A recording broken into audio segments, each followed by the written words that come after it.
Country. My Country, 1220 AM. Hello, folks. So you need some new appliances for your home. Have you heard about Billy Martin's store in Martinsburg? Maybe you've heard about us from a family member, friend, or neighbor, and we're very grateful to these fine folks. Janice and I spend each day trying to make our customers number one in both sales and service to the best of our ability. We carry a full line of GE Hot Point Speed Queen appliances, and as a GE Showcase dealer, we can offer you low prices, cash rebates, and 6 months, same as cash. We offer you fast, free delivery to your home, free haul-off, and our own service on what we sell. We can offer you builder contract pricing as well as total package deals on appliances and floor coverings for your home. And remember to beat the heat with a new GE room air conditioner with models ranging from 5,000 to 24,000 BTUs. Hurry in while supplies last. So why not drive on out to the country today and save a lot at Billy Martin Store in downtown Martinsburg? Or give us a call at 967-3997 and we'll be glad to help you.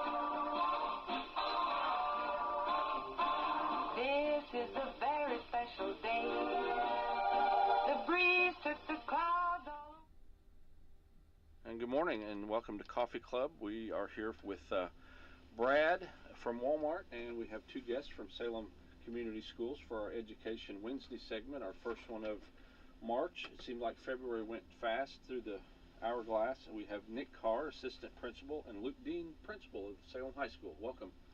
Morning. Welcome, guys. I saw in the forecast that once this little bit of rain moves through this evening, we might get a wintry mix, and I'm not thrilled about that at all. I thought we were done. Yeah, I think we're all at school ready for the snow to be gone and get to some spring weather. I hope that's not right. I hope we just get the rain out of here and that's it. Just stays dry. Absolutely.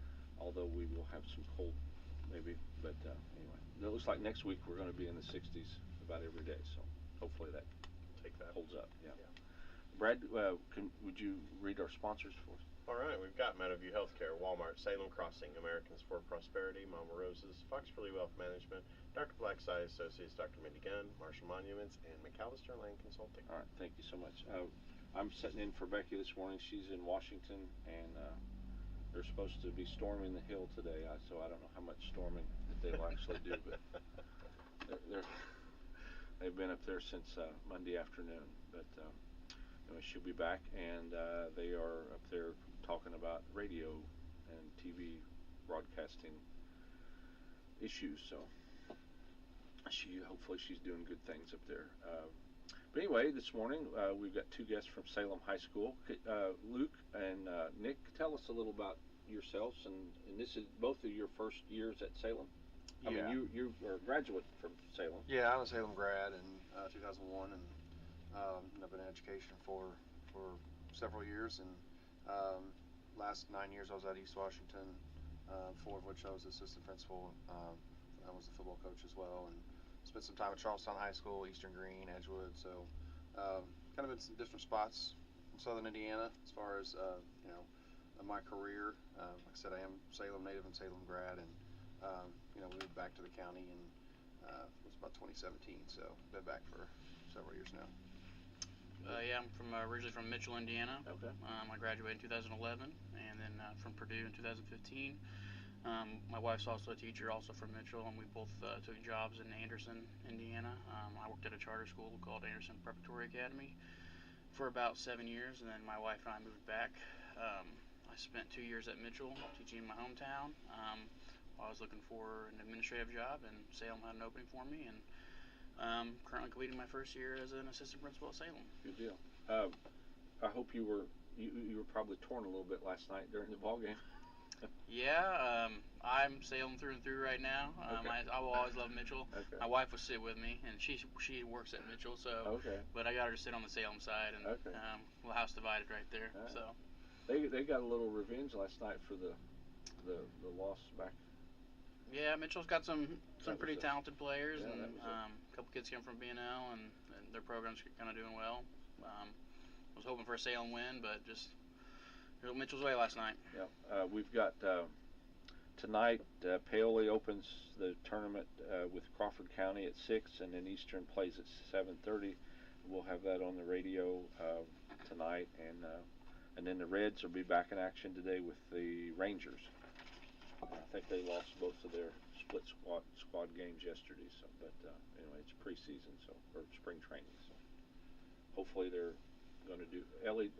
It's a couple weeks ago, but Ellie De La Cruz hit two home runs in the same game, one right-handed and one left-handed. So that takes some doing. He's a pretty good athlete. Yeah, that's pretty good. Not only is he fast, but Yeah, we got to see him down at Louisville before he moved up, and he's a tremendous athlete. So. Yeah. I mean, we went to a game last year, and he was on first base, and all of a sudden he's at third, and it's like, I mean, there's so many things when you're at the park to look at, if you don't keep, if you're not looking exactly at what's going on, and then boom. So, so what is when you I've never been in administration at schools, but Brad and I grew up at Salem, and Luke and at Mitchell. You deal with your principal when you're a student. How I mean, how has things changed since you guys were in school, and what are some challenges that maybe we face today that you might not have faced 20 years ago? I think the biggest challenge or difference would be cell phones and social media. I think a lot of things are very similar, but I think that's probably the biggest difference. And we kind of see the effects it has on kids and the problems it causes. And with the state this year passing the bill to basically make it illegal for kids to have phones during instructional time, that has helped our cause at the school for sure. Mr. Carr deals with the discipline, so he deals with that more so than I do. But I think that's the biggest difference I see is the technology and social media. What can you? I know discipline's changed since Brad and I were in school. Not that we ever got in trouble. No, not that we ever.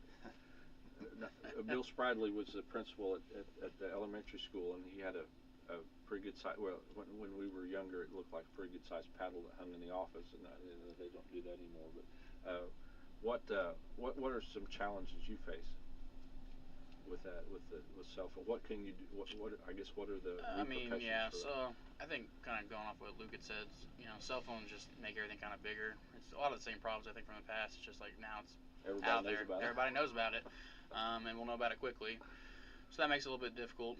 The state law has helped on that, and kids, I think for the most part, follow it and stuff like that. But they're just an addicting device. So when kids have something that gives them constant stimulation, they want to be on it, and then that is compounded by the fact that maybe they don't want to do their schoolwork. So it's like it's much easier to I'm gonna get up on my phone and do something, or I can look something up, and new programs make it so you can do work a lot easier on there, which can be a tool, but also can be a boon for students. So that makes it difficult. And at the same time, we have, we want to let kids use phones for projects and stuff if they need to, and for media and getting pictures of events and stuff like that. So it's kind of a double-edged sword. Yeah. Now, are kids allowed to use, like, if they brought an iPad to do?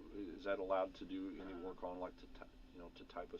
The school has some, like they have some devices for those kids, like iPads that are kind of more school oriented, and then teachers will generally work with us and say, hey, like my students are going to be doing X project and they're going to need their phone for this or something like that. And then you also run into a little bit of complications, like kids who are in college classes, they might need access to their college emails or their college accounts, which generally, like the school internet might filter out every now and then until we can get that fixed. So. Yeah. Okay. And all students do have a Chromebook that's issued by the school, so that's typically what they use. In our journalism class and yearbook and our media classes, they have digital cameras and things of that they use for the most part. But there are a few times where we do approve for teachers to let the students use their phone for various projects or things. And it's just, as long as it's for an educational purpose and only used for that, we're okay with that. But that doesn't happen very often.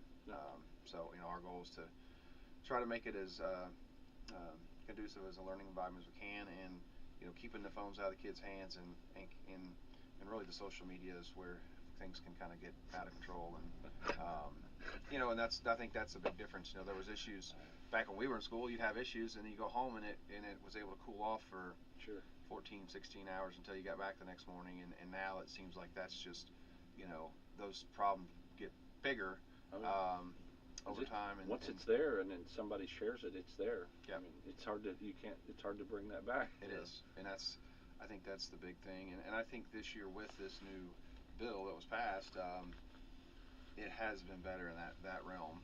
Even though I am at a different school, I think the kids and the communities are very similar. So, I haven't seen as much of the social media issues and just cell phone issues in general. Not as much as what I had in the past. So I think it has helped. Good. I mean, the idea of school is to go there and learn. It's not to do everything else but learn. Yeah. So yeah, I can see that. I'm just glad that we didn't have these things in the 80s, because I don't know that I'd be here now. Yeah, I think there's a lot of days where I wish we could go back to the phone on the wall with a cord and make life a little simpler. Boy, the day that we got a cordless phone at home was just, because I was confined to 12 foot, and you had to watch what you said around people, and you got a cordless phone, you could go to your room or go outside and sit out on the porch or something, and you could kind of have a little bit more freedom. Yeah. Until somebody else picked up the other phone, and then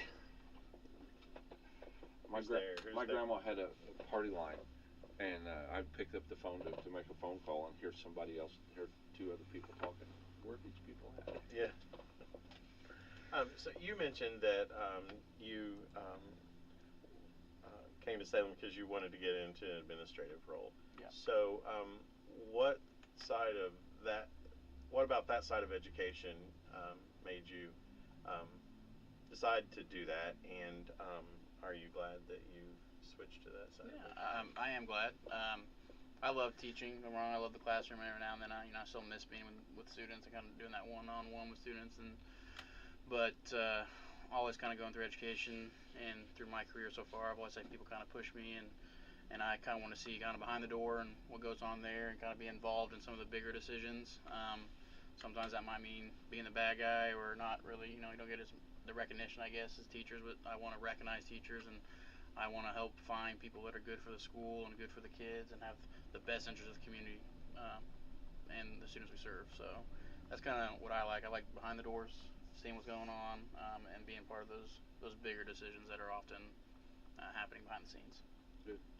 Well, what are you involved in other things in school besides just administration? Either of you guys? This year, I'm pretty much just kind of focused on transitioning into my new role. In my past jobs, I've done clubs. I did coach varsity soccer for a while, so I think eventually I would like to get back into some of those like extracurriculars and stuff. I have 2 young kids right now, so I'm kind of focused my life on that and school. Take most of your time. Yeah, I have a 3-year-old and a 5-month-old, so a lot of late nights. But as of right now, I'm just kind of focused on administration and get involved with just supervision, being at a lot of events, and getting to see kids do all these amazing things. We had the art fair and see some of those great things, and sectional game and stuff like that. Good deal. Yeah, I helped this year with 5th and 6th grade football. I'm going to coach 12U baseball as well. So, but like Mr. Carr said here, a lot of events that we attend. Like Monday night was the art fair. We were there. Last night we were at the sectional, and so a lot of busy nights, and that's going to start to wind down here at least this month, and it'll pick back up next month with our spring sports and spring activities. But it is good to be able to coach and do some of those things, and be able to contribute in other ways. So I know Mr. Carr has coached as well, and I think that was one of the reasons when we went through the process of looking for an assistant principal. I felt like that was a crucial component, is having someone who had been a head coach of a varsity sport, because it does require a lot of planning, a lot of things behind the scenes, and just dealing with parents and students and in different ways that help prepare you for administration work. So. And I mean, you've got a lot of things going this spring. Baseball, I think Roger said last night, starts maybe next week. We get to do some or in a couple weeks maybe. Yeah, they've got their scrimmage coming up in a couple weeks. The first game's not. I think it's a few weeks after that, or about a week or so after that. And I heard he's done some good things down at their facility. I don't know what you call it. Yeah, the indoor facility. Yeah. He's done a good job cleaning that up, painting. It looks really nice in there. And he didn't have to hire that out either, did he? No, nope. He got to take care of himself. Yeah, So. it looks really good. Yeah, it does. It looks nice. So it's kind of spruced it up and make it nicer for the kids. Yeah. And will the tennis courts, where are they at as far? They'll be resurfaced here soon. Okay. Essentially, they're just waiting on. I forget what the exact temperature is, but they have to be able to put that surface down. It has to stay above, I think, 50 degrees or 55 degrees for like 72 hours. So they're going to try to get that done here soon, and hopefully that's. I know they do have lines painted on the concrete right now, but that's not the same as the surface. Well, I saw some people out there. I don't know if it was the students, the athletes out there practicing, or if it was just the members of the public. Yep. Yeah, the kids have been using it. Like I said, it'll be nicer once they do get the surface down. And That was a fascinating process to watch. I got up at like 1 in the morning and went out there. That was pretty cool. Yeah. They had a robot machine to screed that concrete off, and that was pretty cool to watch that. The whole thing was. That was. I mean, I'm sure the high level of construction does that all the time, but you don't see that around here very much. Yeah. Pretty cool. Yeah. So then you got track, and this will be the first year that track and some of those events would be held around the new football field. Correct. Yep. And then they moved, like the long jump and the high jump. Are those still? Those are a little different areas, I think. Okay. Like I was not here for last spring, but I think they are different areas. We are still waiting on our press box. That was supposed to be coming in this week, and we have yet to see it, but it is completed. If it's coming through Louisville, it probably will be delayed for a while. So it's we're hoping to get that up soon. I know Joe's been prepping and doing things and ready to get it once it does get here, get everything hooked up, speakers, electric, all that. So we are ready for track season. And that's like that's a prefab. Yep. So they're bringing in 2 pieces, is what I was told, and they get a big crane and lift it up there and attach it, and we're good to go. So much bigger than the old one. Yeah, I don't know if you went by there, but it's pretty large in a large area, which was needed because with the kids, with the SLNN doing the broadcast, and they were basically putting up a little tent and carrying their stuff back and forth each day, and that helps them. And then it also provides a indoor or space inside for both coaching staffs, which it was all one room before, and it got pretty crowded quick, and up top wasn't very big. So this is going to provide a lot more space. You fall off. Yeah. So there's going to be a lot more space. There is some open space up top as well, on each side for coaching staff, so they can be split up. So that's cool. That's good. I know Becky wanted that. They did I don't know, 3 or 4 years ago. They asked different groups to come up with some ideas of projects they wanted to work on, and I think they come up with 13 different things. And anyway, some of them went forward and some of them didn't. But one of the things it was more of a safety issue because there was only one entrance and one exit. And so. Yeah, and I think that press box I feel like was old back when I was in school and going up there running clock for youth football games, and it was time to. I can't remember. Somebody donated that bleachers and I guess that's when they built that. And I'm not sure about that, but I don't know maybe the 90s. timing of it. Yeah. Well, they've been there for as long as I can remember. They were still wooden in we were. So it had to have been like late 80s or early 90s. Yeah, probably in the early 90s then. I just remember as a kid going there, and that would have been in the 90s, and they were there. And I think it's one of the larger, nicer sets of bleachers, and that's why it's still, and they still are in good shape after all these years. Yeah. So, well, not to date ourselves too much, but there used to be a smoking area. yeah. There, by the as you go into the football. Yeah. Yeah. So anyway, that's not a thing anymore. But anyway, Different time. well, It was right where everybody had to walk through too. So there may be, but when you're talking about cell phones, the thing we had to worry about was, I guess, or the administration at that time, which was Max Bedwell and Paul Cyphers.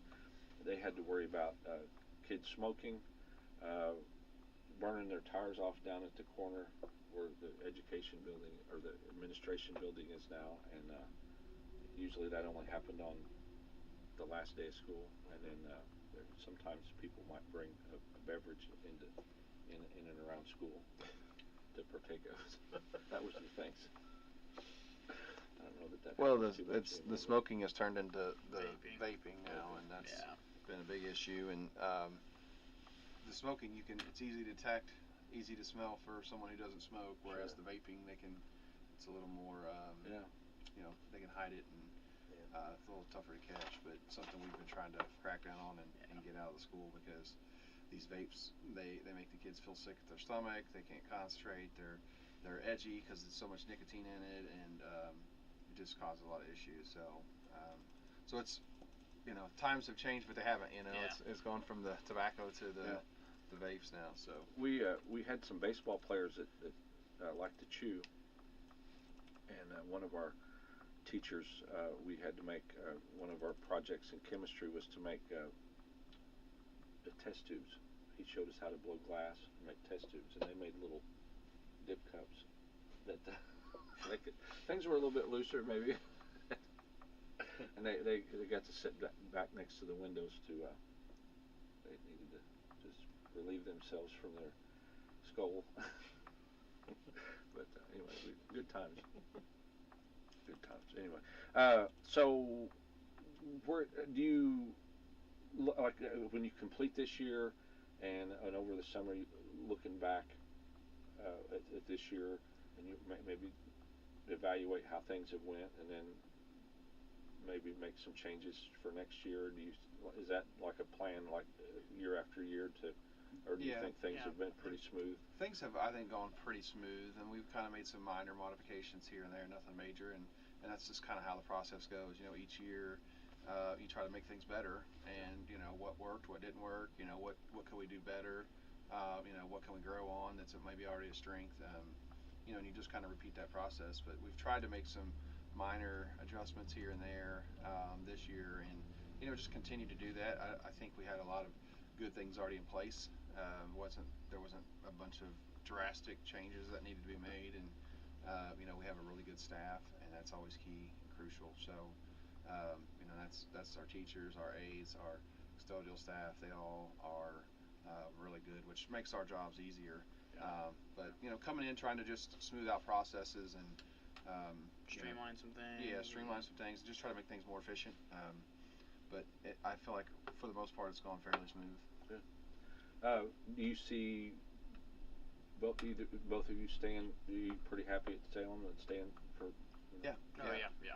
I've been very pleased with the year, and it's gone, like I said, pretty smooth. Yeah. Considering.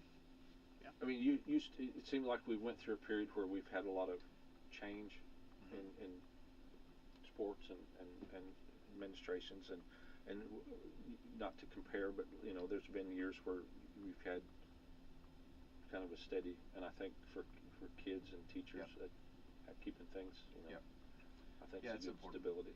Yep.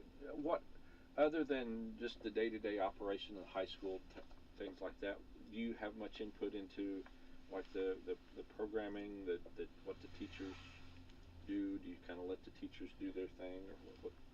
Well, as far as I don't like to micromanage teachers as far as their style and what they do, and if they're doing their thing and the kids are learning and they're meeting they're covering all the standards, and that's really what we're after. And as far as just other things that we kind of do, we do evaluate all staff, and just basically all the processes of the building, whether it's the teaching aspect, or it could be facilities, or there's lots of things that go into it.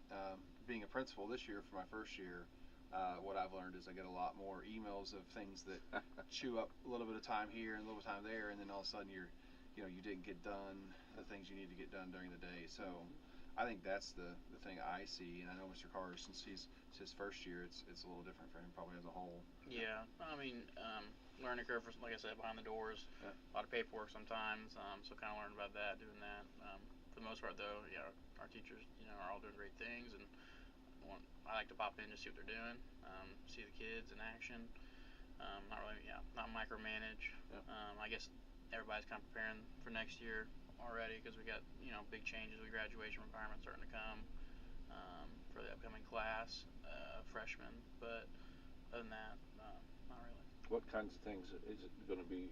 It won't be harder a on dramatic change Okay. at first. I think it will take the incoming freshmen 4 years to get through those changes really. Yeah. One is just like one less credit and like a PE, and then a different math class option instead of like algebra 2, less history. But the big thing is it really just opens the door for more options, especially later in your upperclassmen years.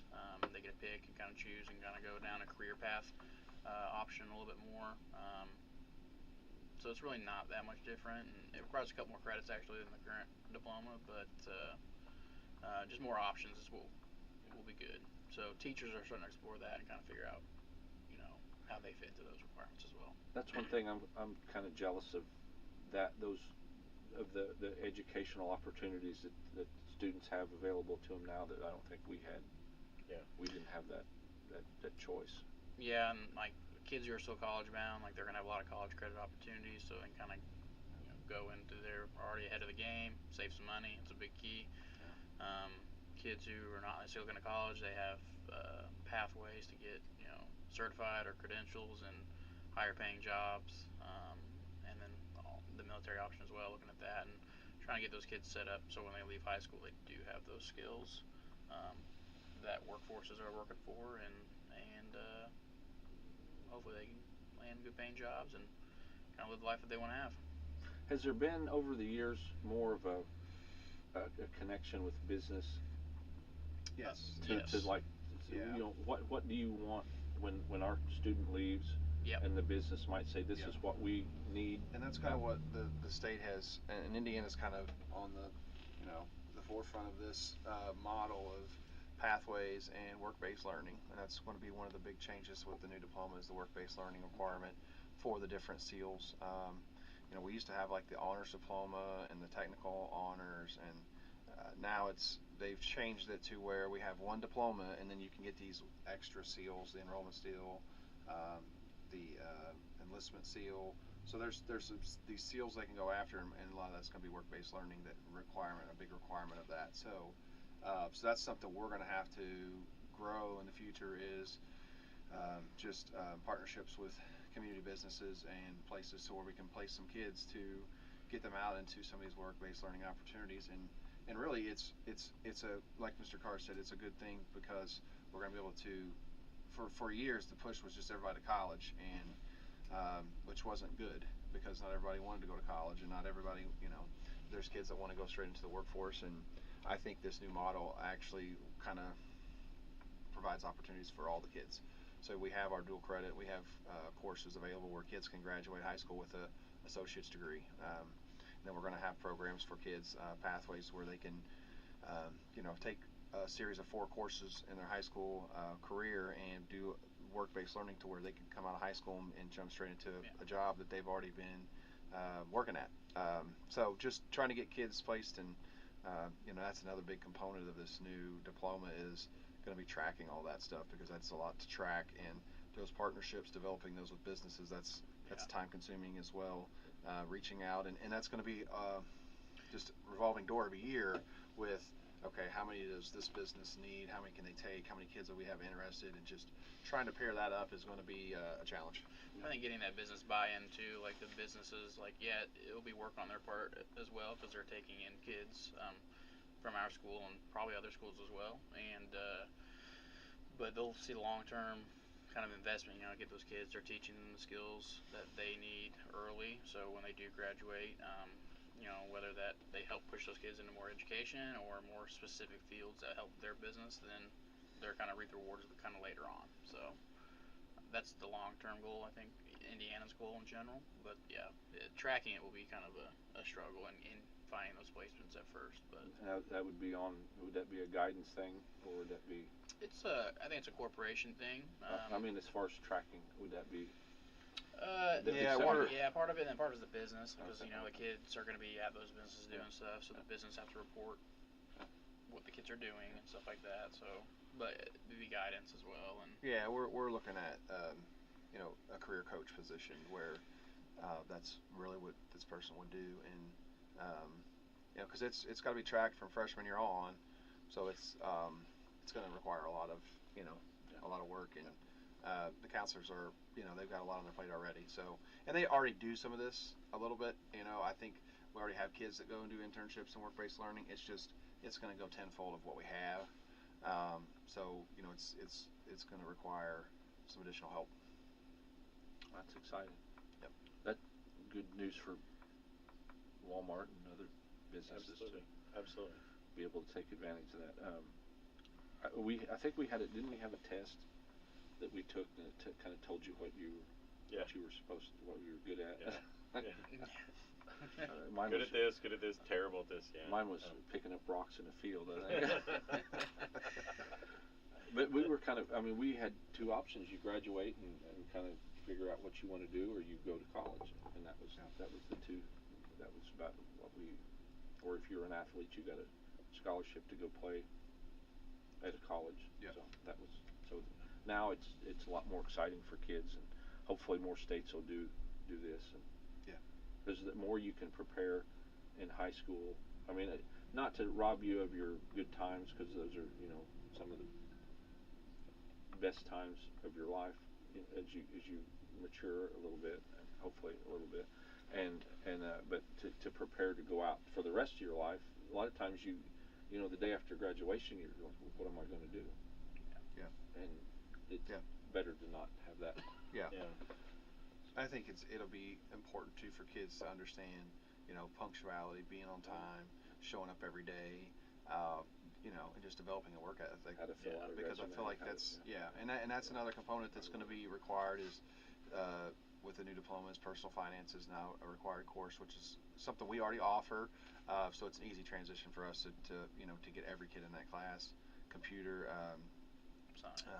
science is another requirement now, which again we already offer, so it's an easy one for us to shift everybody into. But just trying to get some of those kids prepared, not just from a academic standpoint, but just from a being committed to the workforce, and showing up every day and showing up on time and working. I think that's. Well, there's a lot of those skills. I say skills, but there's a lot of those things that it doesn't matter what job you're going to. They just translate all the way across. Being on time.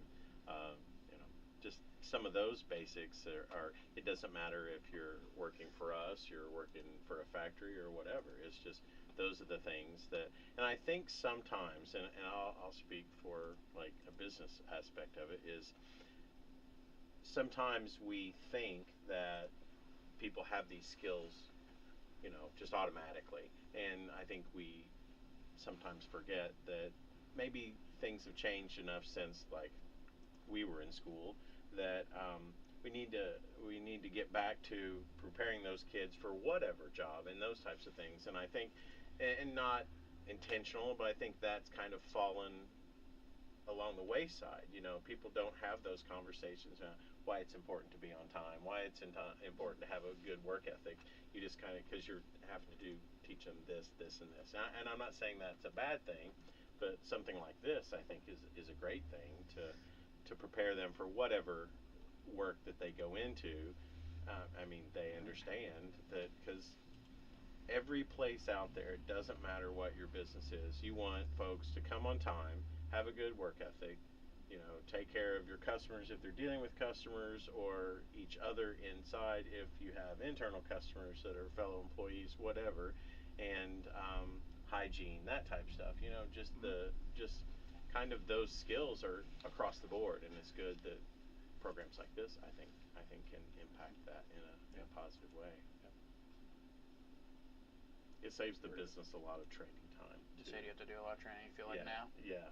It will save a lot of training time from my perspective.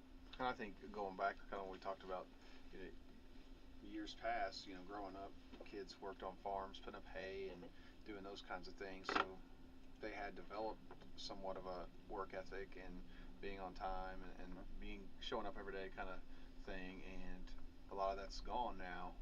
You don't see as much of the square bells, and I know tobacco was a big thing for and the tobacco boom. A lot of kids worked in that and did things, and they developed those skills. And I think we've had the last probably 15 years or so, 20 years of a gap of where that's kind of slowly dissipated to where kids aren't obtaining those skills through opportunities like that before they get to high school or in high school. Yeah. Well, I mean, a lot of the whole school calendar was based on farming. Yeah. And the daylight savings time, for a large part, was for farmers. So these are things that we don't, doesn't involve the students that much anymore. So anyway, before I didn't want to forget this, but today is Ash Wednesday. So if you partied hard yesterday, then you need to start your 40 days of not indulging and whatever. I did get to have some gumbo yesterday. Yeah, Fat Tuesday Fat and Tuesday. then Ash Wednesday. Yeah. They didn't. I think that I heard that they didn't have the parade down in New Orleans because of the or no floats maybe because of the wind and the. Yeah, last time I heard they were doing it early, but then. Oh, was it? But then I don't know what happened as the evening progressed. We didn't have maybe we dodged another bullet around here, but we didn't have very much. Maybe a few limbs down. No, I don't think we had any reported damage, but still a little windy this morning. Yeah, still windy. I think the wind advisory is till 7 o'clock tonight. So hopefully that slows down some, and we don't get too. The radar shows just kind of some spotty rain moving through. So hopefully we don't have a whole lot. We did have. Overnight, our weather station says we had about a quarter inch of rain, so not a whole lot. And for the month, I think we've had almost, not a little over half inch, but last in February was real. We've had a lot. So anyway, at Salem, what is? I mean, it seems like there's, my wife being on the school board and going to the school board meetings, it seems like there's a lot going on. I mean, and there's been a lot done to, so I think one thing Salem had a lot of pride in was the buildings and the maintenance. The elementary school looks like it did 40 years ago. I mean, just looks immaculate. Maybe a few areas that might need something, but just in general. But what are some things you would like to see? Are there any needs that more projects that go on for maybe the high school? I know we just had the football field done. We talked about the press box and the tennis courts. Yeah. The gym floor, right? Hey, we are going to be redoing the gym floor, which hadn't been done in several years. So that'll be something that's going to happen in the summer. Okay. Now is that like just a resurface or? So resurface, repaint, the whole thing. Same wood, just they're gonna sand it down and repaint and do everything over. So I think that's been the same design for a long time. Is it going to stay the same design, or is it will be change? different? That's something that Mr. Whedon has been working on, getting some different artwork from the company and just some different mock-ups of the gym floor and that kind of thing. But like you said, I think our staff does a great job of keeping our buildings inside and out. Our grounds look great. Our building inside is great. They do a fantastic job of staying on top of all that. So I think overall our facilities are some of the better facilities you'll find for a school our size. And it's hard to, the weight room is another one that kind of gets left out. I mean, you won't find a weight room like that in a school this size around here. It's a really nice facility. The field house is a really nice facility. So I think we've got some of the better facilities around. Oh yeah.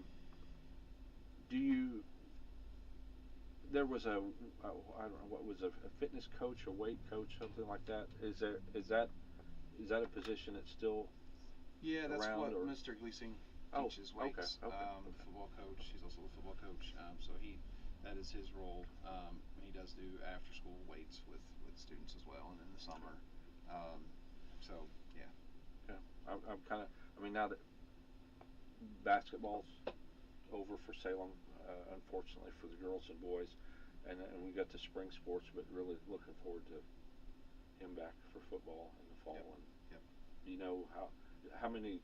Was there much loss as far as seniors, or do you just I know they lost a few seniors. I know they had a lot of underclassmen that played, and they're hopeful to improve next season. And the kids get in the weight room, work hard, and I think that we'll see some improvement there.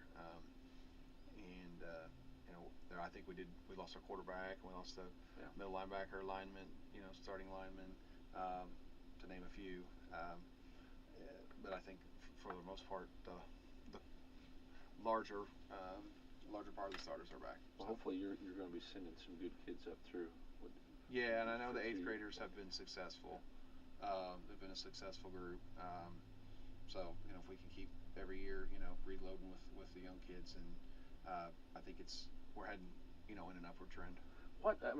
There's some schools around like Brownstown and different ones that just seemed like they have an endless supply of of athletes to send up through the ranks every year. What's what's the secret?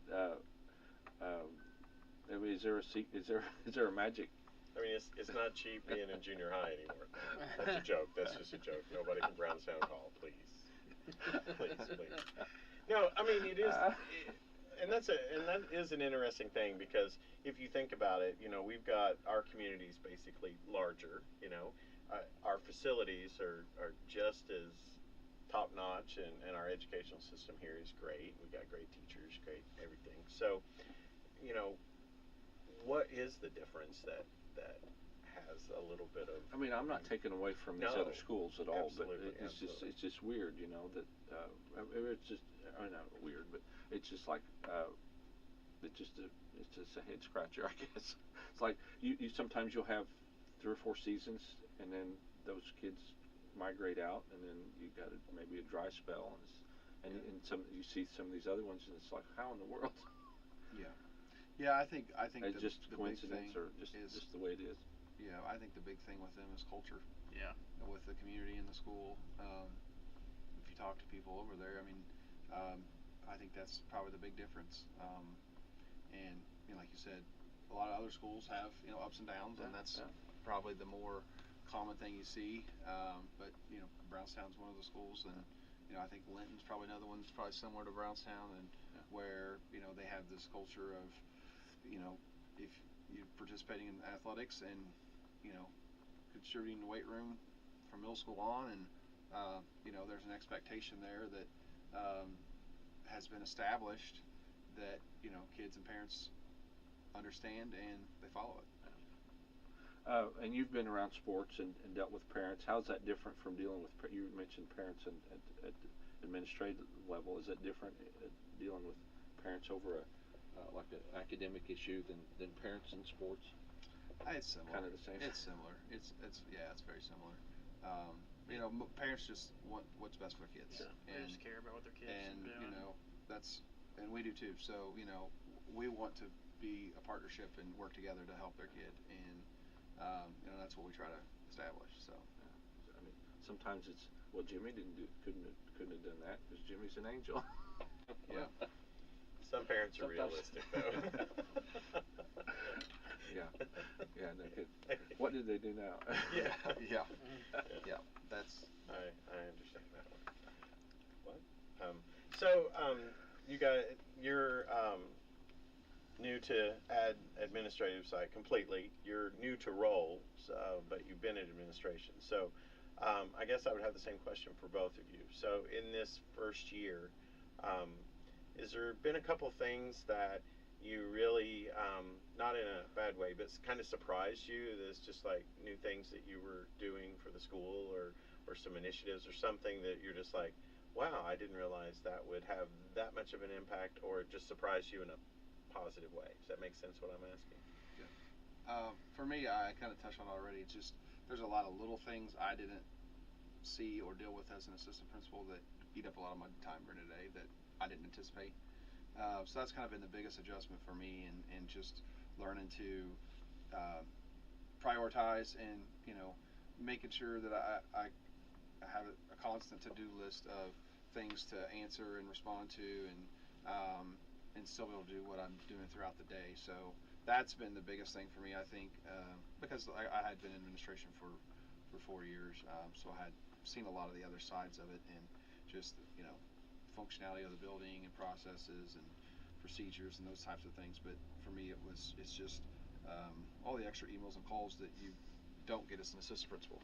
So yeah, for me, obviously my horizons now expanded in the sense of, like, when I was teaching, I'm very much about my students when I was in the classroom, right? I'm servicing them and trying to do what I can for them. And now I'm kind of behind the scenes, and you get to see a lot of, like, sometimes it's problems, sometimes it's good things with kids that you didn't see as a teacher, unless you directly had that student. So being a part of that process and being involved in that is like, oh, I see a lot of day-to-day stuff. How can I help this kid? How can we help do that?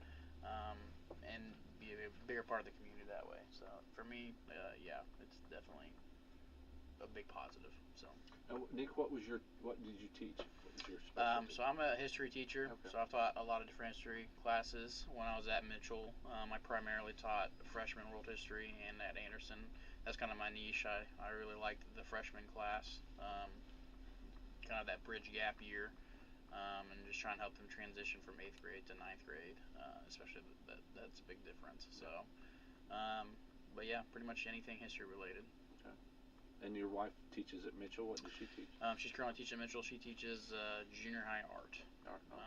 She's an art teacher, and she was all ready to come up and see all the kids' art here. She likes looking at what other schools are doing. We had the art fair and listening to the band and choir, and she's all about it. So good deal. And Luke, what have you taught in the? yeah, I taught several things over the years. I mainly was science and PE. So I've taught 8th grade science, ICP, chemistry, elective PE. So I've kind of, as far as that's concerned, teaching. And my wife was also in education. She taught English for several years, and then she got into the administrative side, and then now she actually works for an ed tech company, which she has the last 5 years. So she works for, still works in education, but she goes and works with teachers and administrators on how to use their program and benefit kids. So maybe do you have to ask her for well, advice? it's actually helpful because we actually do use she's actually Kentucky territory, but we actually use the program. A lot of area schools use that program for credit recovery, and so it is a good resource to have because I can get quick answers for things things that we don't know how to do. I can find out really quickly. Skip the tech support line. Yeah, okay. Essentially. Yep. That's good. All right. Now, Brad is the HR manager, people mover at Walmart, and hopefully he'll be moving some Salem students over there. Yeah, but absolutely. what's going on as March starts rolling in? Well, Easter, of course, Easter everything, but we've getting ready for March Madness coming up, so that's always a big thing for us. But we've already got the lawn and garden season is kicking off with all the outdoor furniture and stuff, and this is the largest investment of new products for our outdoor living spaces. So that's really cool. We got some new things down the pike there too. Not only in stores but at .com. So that's some cool stuff. But And we're bringing everything in, not everything, but we're still, we've got a lot of products store-wide that are on rollback, and that's a focus now for making sure that we're doing what we can to impact people's bottom line.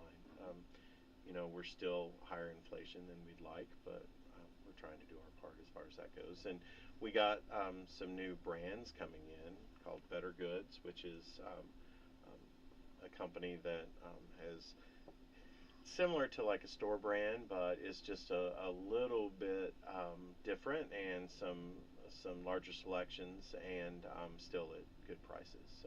So we got that. But this is anything spring that you can think of, and you know me, that always, and today's wind may help with that too, but I'm always ready for pool season, so everything's ready Not quite to there come yet. to get. I know, but the wind today may take the cover off the pool, so I may be uncovering the pool sooner than I thought. But we're ready for that. But anything for March Madness is a big one now, and we're expanding our selection over in deli and bakery. So a lot of new things. What are you doing there? Well, we've got some new specialty cupcakes in that are really cool. They're decorated in different flavors, and you can get multi-packs and the same thing, things like that. So that's some new stuff. And then we're going to be adding some new sides to our deli. So those are going to be coming in the next couple of weeks. But yeah, and of course this is tax season, so we're always equipped and ready to go. That if you want to cash your check, we always have that service available to customers that may just do some sort of online banking or something like that, but they can come see us. I haven't had to worry about that for a long time. Yeah, it's like, oh, what's a tax refund, right? Yeah, what's it? So we're rocking and rolling that way. Good deal. And Becky, I'm sorry, if Becky was here, we would talk about it. So flowers? I'm supposed to, flowers, but I'm supposed to remind Becky that over in apparel, got a lot of new lines, especially in ladies apparel. Trust me, she's good. Yeah, I know. But yeah, so We could open up our own store, I think. Yeah. Oh. I tell her whenever she's gone, I was going to put so I don't do Facebook, but I was going to hijack hers and put a note on there that any women interested in clothing could bring a tote to our house and fill it up for $50. That gets you in trouble. Well, I know, but we thin out some. Yeah. So nobody really come over. But yeah. Anyway. Yeah. How many calls? Somebody's going to message her. Did you hear what he said?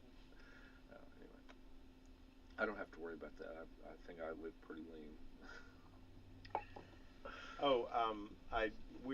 We're starting to finalize, and we got things going on. I want people to pay attention to just different things when you're in the store up by the service desk. We're gearing up for our Riley Hospital. We raised a little over $40,000 last year, the largest amount in the region. So we're very proud of that, and our goal is to add another 5,000 to that this year. So and we're very blessed in this community. There's great people that come in and help support those. But we're going to have some in-store stuff going on, so look for that. And also, and I know it may seem like far away, but it's not. We're going to have our Riding for Riley, our UTV and Jeep ATV ride, and that's June 7th. So that's a fun time for us. And so, but we're starting to kick off for spring some different things, and for CMN Riley, and we're very proud of that. And they work really hard. Alicia and her team lead that over there. Alicia and Missy and Mindy, and we're very blessed.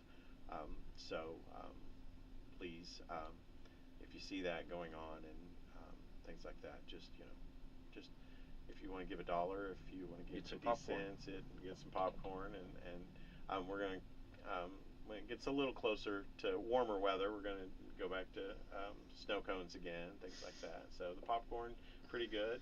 They'll even they'll let you put extra salt on it, which is, I'm not advocating for that, but if you're going to have popcorn, you're supposed to have that. But we got some things coming up for Riley, and this community has always helped us raise a lot of money for Riley, and that's important because we have in this community, we have Riley kids, and there's a lot of people in this community that in some way their family's been touched or they know someone who's been helped by Riley Children's Hospital. So yeah, good deal. Tonight we have the Reds today at 2:05. I'm sorry, today 2:05, and then the ball games tonight starting at 6. Providence and Mitchell will play in the first semifinal game on Friday night at Paoli, and then of course the winners tonight will play. Looking at the records, Paoli's 21-2. Of course, you never can tell. Crawford County's 5-18. I'd say maybe Paoli would advance, and then Eastern's 6-16, and Clarksville's 5-18. So that's pretty even. So I'm probably gonna, I don't know, maybe I don't know who's going to get the advantage there. Maybe Eastern. Toss that. Yeah. So we'll see who gets that, and then Providence and Mitchell's actually a little 1-2 more games than Providence, so we'll see. Anyways, then Friday night, if we've got semifinal games, we'll have those on. If not, Purdue and Illinois play. We've got the NASCAR truck race. The Reds at 2:05. They play the Giants Saturday. The Diamondbacks at the Reds at 2:05. Ohio State comes to Bloomington. That'll be a good game. NASCAR Xfinity race at 4.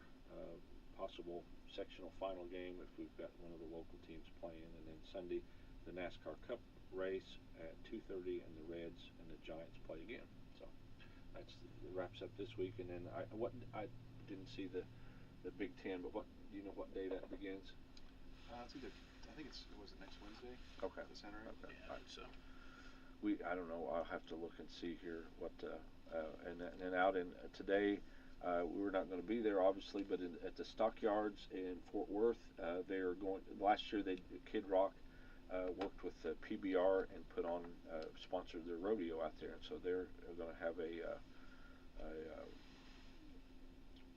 I guess like a press conference today out in Texas, and he's going to do that again this year. So they told Becky, come on out, and we'll drive out there. And can't get there. We couldn't get there by 11. But anyway, so hopefully we can go in May. That was kind of cool. He's an interesting guy. Anyway, rodeo is always a fun time, and I think the PBR will be bringing that to Louisville maybe in April. So if you like that kind of thing, we'll have more on that.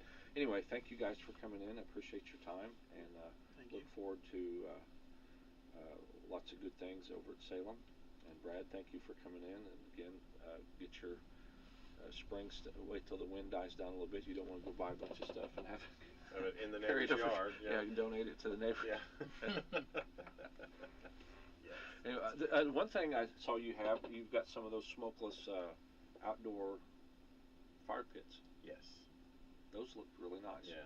So those are good in a covered area or something like that. So yeah, that's something new for us. And we've got speaking of that, we've got a larger selection of fire pits this year, and we've got a lot of new grills coming out. So be looking for those. It's a joke between my wife and I, but I always said that when springtime, a young man's fancy turns to a new grill, and she kind of gets aggravated when I say that. But anyway, yeah, it's always a good time to look for a new. If you need a new grill, to look for a new grill, and if you've got a grill, be satisfied with the grill that you have, and treat her nice. And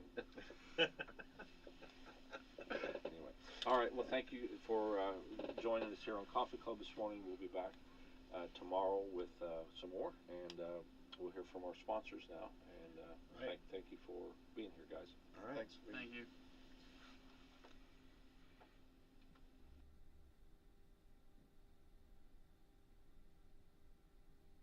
Head on over to McDonald's in Salem, French Lick, and Bedford to celebrate after the game, to enjoy that one-of-a-kind taste of McDonald's or warm up with some hot coffee. McDonald's is saving you money with the McValue menu at breakfast and lunch. You can get either a sausage McMuffin, sausage biscuit, sausage burrito, or a hash brown, and get one more for just $1. And at lunch, you can get either a double cheeseburger, McChicken, 6-piece nugget, or a small fry, and get one more for just $1. Stop in on Tuesdays, where Happy Meals are just $3 from 4 to 8 p.m., along with kids' activities. And don't forget to book your child's next birthday party in the McDonald's Play Place, where it's hosted and you get the cake, food, drinks, and we clean up the mess, all for one price. Call for details and scheduling at 812-883-1976. No matter what the temperature is outside, you'll be loving it at McDonald's. When you're looking for basketball action tuned to the Kentucky Anna sports leader, WSLM, you'll be able to follow girls and boys high school basketball on WSLM throughout the season as Salem, Eastern, and West Washington face a variety of Mid-Southern Conference teams. And tune in to Indiana Sports Talk on Friday and Saturday nights for interviews with area coaches and hear scores from around the state. WSLM is also your Kentucky Anna flagship station for Indiana University, Purdue University, and Indiana Pacers basketball. And don't sleep on this. You can take it to the hoops during March Madness with